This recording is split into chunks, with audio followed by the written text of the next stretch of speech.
নমস্কার বন্ধুরা, আমি সুদীপ্তা। আমার চ্যানেলে আরও একটি নতুন ব্লগে আপনাদের সকলকে জানাই অনেক অনেক স্বাগত। তো এটি একটি বিয়েবাড়ির ব্লগ।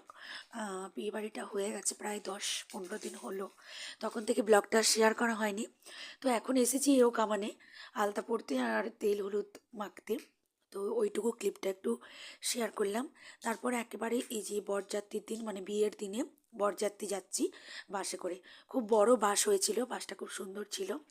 আর এই সিটিতে আমি, আমার ছেলে আর আমার জায়ের মেয়ে তিনজনে বসেছি। তো যাচ্ছি, রাস্তাটা ছিল একদম জঙ্গলের মধ্যে দিয়ে। পরিবেশ দেখতে দেখতে ভালোই যাচ্ছিলাম, কিন্তু অনেকক্ষণ দূরত্ব ছিল। দূরত্বটা অনেকটাই ছিল, 6 ঘন্টার মতো রাস্তা। অ্যাকচুয়ালি আমরা যাচ্ছিলাম আসানসোল।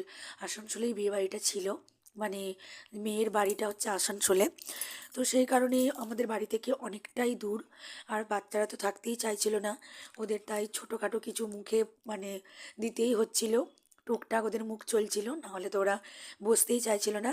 আর রাস্তাটা ছিল একদম জঙ্গলের মধ্যে দিয়ে। এই দেখুন এরকম ঘন জঙ্গল। আর এখানটা তবু কম, আরও জঙ্গল আছে ভেতরের দিকে, অনেক ঘন। তো রাস্তাটা সেই ওই ওই জায়গার মধ্যে দিয়ে যেতে হয়েছে।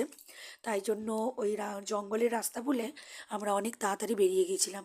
আমরা দুপুর 1টার সময় বেরিয়েছিলাম, কিন্তু আমরা পৌঁছেছি অনেক দেরিতে, মানে প্রায় 7:30 8টা, 8টা 8:30 বেজে গেছে আমাদের পৌঁছতে পৌঁছতে। আর সূর্য এদিকে অস্ত চললো, অস্ত যেতে শুরু করলো। আর অস্ত যাওয়ার সূর্যটা দেখুন একবার, খুব সুন্দর লাগছে। আর বিয়ে বাড়ি মানেই তো লাইটিং, নাচানাচি, এইসব কিছু। তো বাসের মধ্যে তো খুব নাচানাচি হলো, আর বিভিন্ন রকম লাইটিং। নাচানাচিটা আর তোলা হয়নি। আর এই করতে করতেই আমরা পৌঁছে গেলাম মেয়ের বাড়িতে, আসানসোল। তো প্রথমে তো রাস্তাই খুঁজে পাচ্ছিলাম না, তারপর যাই হোক পেলাম। চলে এসেছি লজের কাছে। আর মেয়ের বাড়িতে তো বাদ্য বাজনা করে আমাদেরকে খুব ভালোভাবে ওয়েলকাম করলো। আর এখানে সবথেকে যেটা সুন্দর বিষয়, সেটা হলো এই তানপুরা। তানপুরা বাজানোটা ছিল অসাধারণ। একজন আর্টিস্ট খুব সুন্দর বাজিয়েছেন। বিয়েবাড়ির মধ্যে আমার সবথেকে বেশি ভালো লেগেছে কিন্তু এইটা। এইবার শুনবেন তানপুরাটা। চলুন ব্লগটা আজকে এখানেই শেষ করছি।